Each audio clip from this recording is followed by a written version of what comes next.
Wajah baru Garuda. 7 pemain grade A Eropa muncul.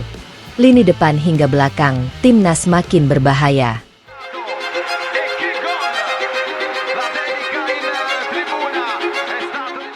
Kembali mengguncang jagat sepak bola tanah air. Timnas Indonesia disebut-sebut tengah memasuki fase baru dalam proyek penguatan skuad menjelang menghadapi persaingan di pentas Piala Asia. Perhatian publik kini tertuju pada kemungkinan hadirnya gelombang baru pemain keturunan atau diaspora yang memiliki pengalaman bermain di kompetisi Eropa. Jika kabar tersebut benar-benar terrealisasi, kekuatan Garuda berpotensi mengalami peningkatan signifikan.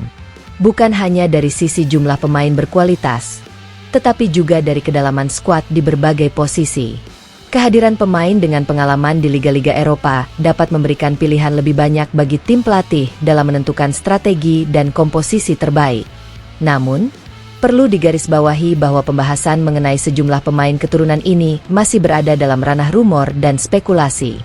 Belum semua nama memiliki kepastian mengenai proses perpindahan federasi, naturalisasi, maupun ketersediaannya untuk membela timnas Indonesia. Meski begitu, isu tersebut tetap menarik perhatian karena proyek penguatan skuad Garuda terus menjadi pembicaraan hangat. Dalam beberapa tahun terakhir, sepak bola Indonesia memang semakin serius melihat potensi pemain keturunan yang berkarir di luar negeri. Pemain-pemain yang tumbuh dan berkembang dalam sistem sepak bola Eropa dianggap memiliki pengalaman kompetitif yang dapat menjadi tambahan berharga bagi timnas. Mereka tidak hanya mendapatkan pendidikan sepak bola sejak usia muda, tetapi juga terbiasa menghadapi pertandingan dengan intensitas tinggi, tekanan besar, dan tuntutan taktik yang semakin kompleks.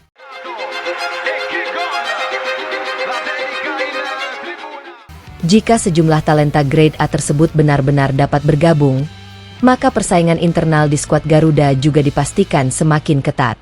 Dukungan pemerintah dan regulasi kewarganegaraan. Salah satu faktor yang menjadi perhatian dalam proses menghadirkan pemain diaspora adalah aspek administrasi dan regulasi kewarganegaraan. Proses untuk mendapatkan status sebagai warga negara Indonesia tentu tidak dapat dilakukan secara instan. Ada berbagai tahapan yang harus dilalui sesuai dengan ketentuan hukum yang berlaku. Karena itu, dukungan pemerintah menjadi bagian penting dalam menciptakan ekosistem yang lebih baik bagi atlet keturunan Indonesia.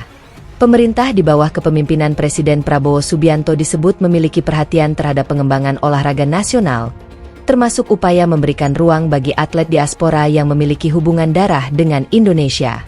Kemudahan dalam aspek regulasi tentu dapat menjadi salah satu faktor pendukung apabila ada pemain keturunan yang benar-benar ingin memperkuat merah putih. Namun, kemudahan tersebut tetap harus berjalan sesuai aturan. Artinya, proses administrasi dan kewarganegaraan tetap membutuhkan prosedur resmi serta keputusan dari lembaga yang memiliki kewenangan. Dalam konteks sepak bola, hal tersebut menjadi semakin penting karena pemain yang ingin membela timnas Indonesia juga harus memenuhi regulasi FIFA terkait kelayakan pemain dan perpindahan asosiasi. Dengan demikian, perjalanan seorang pemain dari kompetisi Eropa hingga akhirnya benar-benar mengenakan jersey merah putih tidak sesederhana sebuah rumor di media sosial. Ada banyak tahapan yang harus dilewati. Meski demikian, semakin terbukanya komunikasi antara pemerintah, PSSI, pemain, dan keluarga diaspora dapat memberikan harapan baru bagi penguatan skuad Garuda. Rumor 7 pemain keturunan grade A. Kini perhatian publik tertuju pada kabar mengenai 7 pemain keturunan yang disebut-sebut memiliki kualitas tinggi dan berkarir di Eropa. Nama-nama tersebut menjadi bahan perbincangan karena dianggap dapat mengisi sejumlah posisi yang masih membutuhkan tambahan kualitas.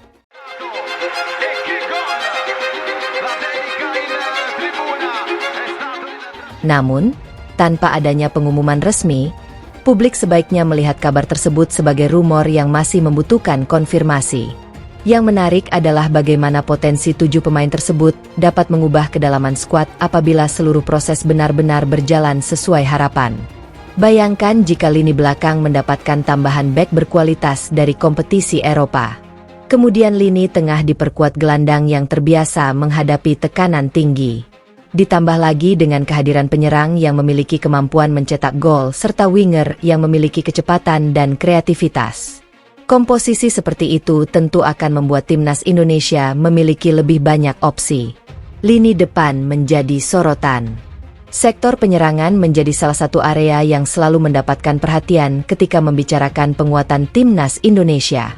Dalam pertandingan internasional, kemampuan menciptakan peluang harus diimbangi dengan efektivitas dalam penyelesaian akhir.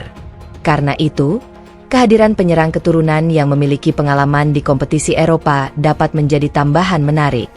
Seorang striker dengan kemampuan membaca ruang, memenangkan duel, dan menyelesaikan peluang dapat memberikan dimensi berbeda dalam permainan. Begitu pula dengan pemain sayap. Winger dengan kecepatan dan kemampuan melakukan penetrasi dapat menjadi senjata ketika timnas menghadapi lawan yang bermain dengan garis pertahanan tinggi. Namun, kualitas individu saja tentu tidak cukup. Pemain tersebut tetap harus mampu beradaptasi dengan sistem permainan yang diterapkan tim pelatih.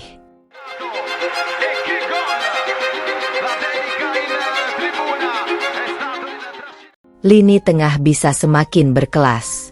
Selain lini depan, sektor tengah juga menjadi bagian penting dari proyek penguatan skuad.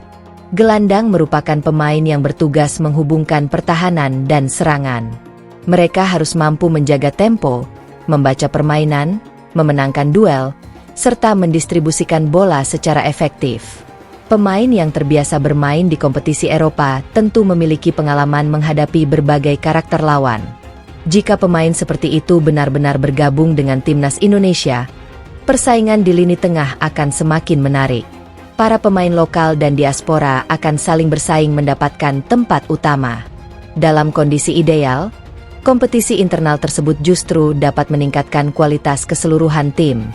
Tim pelatih juga akan memiliki lebih banyak pilihan ketika menghadapi lawan dengan karakter berbeda. Melawan tim yang bermain bertahan, diperlukan gelandang kreatif yang mampu membuka ruang. Sementara ketika menghadapi tim yang memiliki pressing tinggi, dibutuhkan pemain yang tenang dalam menguasai bola dan mampu keluar dari tekanan. Pertahanan dan kiper juga diperkuat.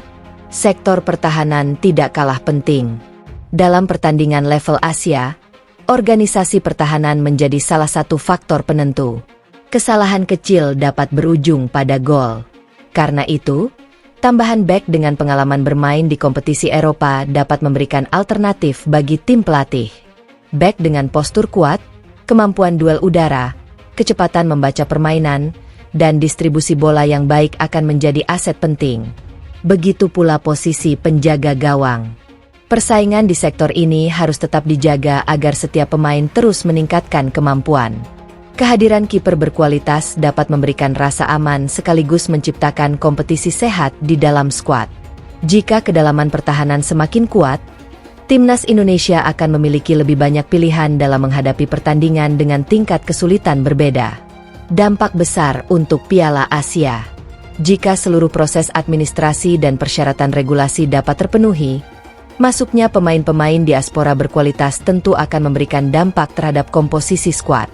Namun, jangan sampai ekspektasi publik terlalu tinggi hanya karena status pemain sebagai grade A. Sepak bola tetap dimainkan sebagai sebuah tim. Pemain dengan pengalaman hebat di Eropa tetap membutuhkan waktu untuk memahami sistem, membangun chemistry, dan beradaptasi dengan rekan setim. Karena itu, integrasi menjadi kunci. Pemain lokal yang sudah lama menjadi bagian dari timnas harus mampu bekerja sama dengan pemain diaspora. Begitu pula pemain baru harus memahami karakter sepak bola Indonesia dan filosofi permainan tim. Jika proses tersebut berhasil, kombinasi antara pemain lokal dan diaspora dapat menjadi kekuatan besar. Pemain lokal membawa pemahaman mengenai kultur sepak bola nasional, sementara pemain diaspora dapat menghadirkan pengalaman dari kompetisi yang berbeda. Perpaduan keduanya berpotensi menciptakan skuad yang lebih lengkap. Persaingan internal semakin ketat. Kehadiran pemain baru juga otomatis meningkatkan persaingan untuk mendapatkan posisi utama. Tidak ada tempat yang boleh dianggap aman. Setiap pemain harus menunjukkan performa terbaik dalam latihan maupun pertandingan. Bagi tim pelatih, kondisi ini tentu menguntungkan. Mereka memiliki lebih banyak pilihan dan dapat menentukan pemain berdasarkan kebutuhan taktik. Namun bagi pemain, persaingan tersebut menjadi tantangan. Mereka harus terus berkembang agar tidak kehilangan posisi. Pada akhirnya, persaingan sehat akan memberikan keuntungan bagi timnas Indonesia secara keseluruhan. Mimpi besar Garuda. Piala Asia merupakan panggung yang sangat berbeda dibandingkan pertandingan regional. Lawan-lawan yang dihadapi memiliki kualitas tinggi, pengalaman lebih banyak, dan organisasi permainan yang matang.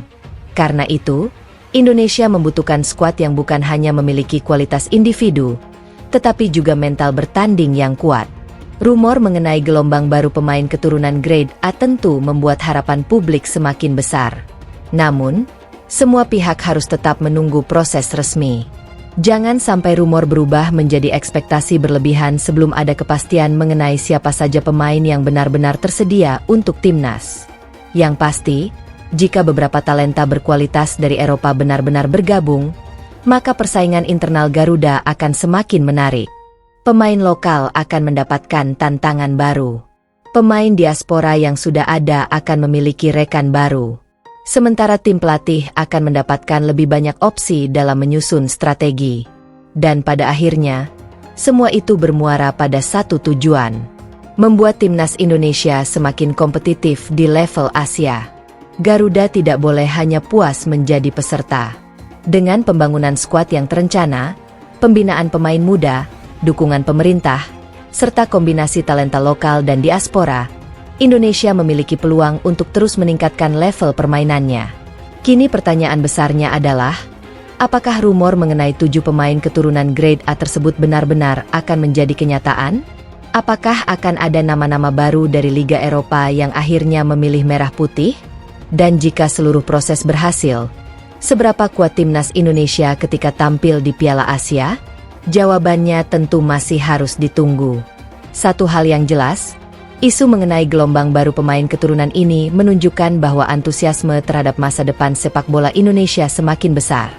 Publik ingin melihat Garuda memiliki skuad yang semakin kompetitif, tetapi proses tersebut harus tetap berjalan secara resmi, transparan, dan sesuai regulasi. Jika semuanya dapat terwujud, bukan tidak mungkin generasi baru Garuda akan memiliki kedalaman skuad yang jauh lebih kuat.